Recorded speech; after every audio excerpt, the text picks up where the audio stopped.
শুভেচ্ছা সবাইকে। নিশ্চয়ই সবাই ভালো আছেন। আজকের ভিডিওতে আমি যে বিষয়টি দেখাবো যে একটি ছোট্ট জায়গায় কিভাবে একটি ফসলের বাগান তৈরি করে ফেলা যায়। এটি আমার মনে হলো যে একটি উৎকৃষ্ট উদাহরণ এই বাগানটি।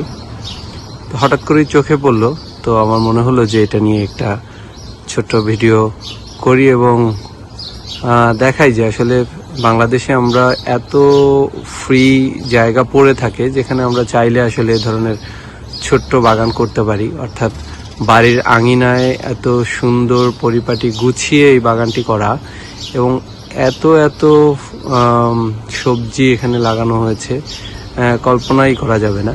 আমি শুরুতে যদি দেখাই যে টমেটো গাছ, টমেটো ফুল ধরেছে ইতিমধ্যে, এই টমেটো দেখাচ্ছি। তো এই অংশটুকু টমেটো গাছ লাগানো রয়েছে, কিন্তু তার মাঝখানে আবার লাল শাক, ডাঁটা শাক, এই শাকগুলো ভিতরে দেওয়া আছে। এই যে ছোট ছোট লাল শাক রয়েছে, ডাঁটা শাক লাগিয়েছে সেখানে, মরিচ গাছও রয়েছে। আমি এরপর একটু অন্যদিকে যাই, আমি দেখাচ্ছি আসলে যে কতগুলো সবজির চাষ হয়েছে এই একটি জায়গা, মানে ছোট্ট একটি জায়গা। দেখতেই পাচ্ছেন ক্যামেরায় যে আসলে খুব ছোট্ট জায়গা। এখানে পুঁই শাক রয়েছে।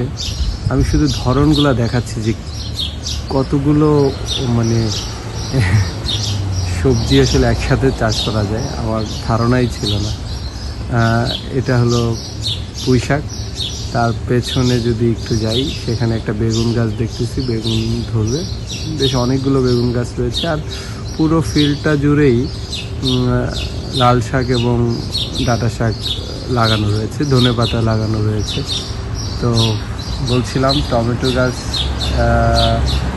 বেগুন গাছ, পুঁই শাক, মরিচ গাছ, প্রচুর মরিচ গাছ রয়েছে। এরপরে বিশেষভাবে হলো কচু।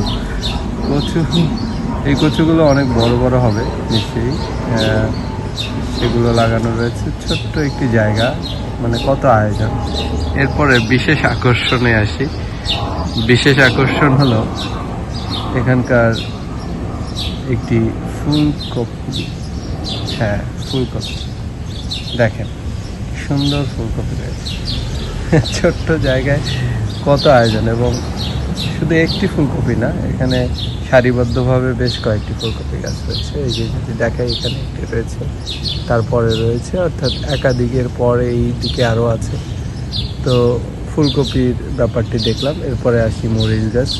মরিচ ধরেছে অলরেডি, কাঁচা মরিচ গাছ বোনা রয়েছে এখানে।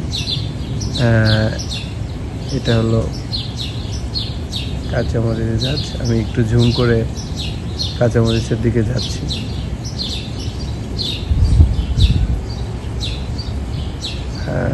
লাউ গাছের জন্য কাঁচামরিচ গাছটা খুব ভালো দেখা যায় না, এবার দেখা গেছে। এর ঠিক পেছনে বরবটি গাছ রয়েছে। আমরা বরবটি রয়েছে। তার এদিকে আসি, কুমড়া গাছের পাতাটা তো খুব বড় দেখাই যাচ্ছে। এটা আমার ঠিক, আমি যেখান থেকে ভিডিও করছি সেখান থেকে খুব কাছে কুমড়া গাছটা। এপাশে রয়েছে করলা গাছ, দেখেন করলা গাছ শুধু রেলিংয়ের উপরে হয়ে গেছে। আচ্ছা, করলা গাছ দেখলাম। এখানেও বরবটি গাছ রয়েছে, বরবটি।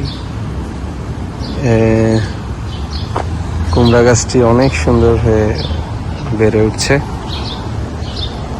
এই দিকে গেছে কুমড়া গাছ। কুমড়া গাছের জন্য একটি এই অস্থায়ী বাঁশ দিয়ে একটি ঝাঁকা বানানো হয়েছে, তো এটার উপরেই হয়তো কুমড়া হবে। এখানেও টমেটো গাছ রয়েছে, মানে ছোট্ট কয় হাত বলবো, এটা যদি হাত দিয়ে মাপা হয় 15-16 হাতের বেশি হবে না, আর আড়াআড়ি হয়তো আরো 12 হাত, 10-12 হাত হবে। তো এই হলো এই সবজি বাগান নিয়ে আমার আজকের ভিডিও। অর্থাৎ এত ছোট্ট জায়গায় এত সুন্দর একটি বাগান হতে পারে, এটি সত্যিকার অর্থেই একটি আদর্শিক উদাহরণ হতে পারে। আমাদের দেশে যে কেউ চাইলে এই ধরনের বাগান করতে পারে। ভালো থাকবেন সবাই, পরবর্তী ভিডিওতে আবারও কথা হবে। টাটা।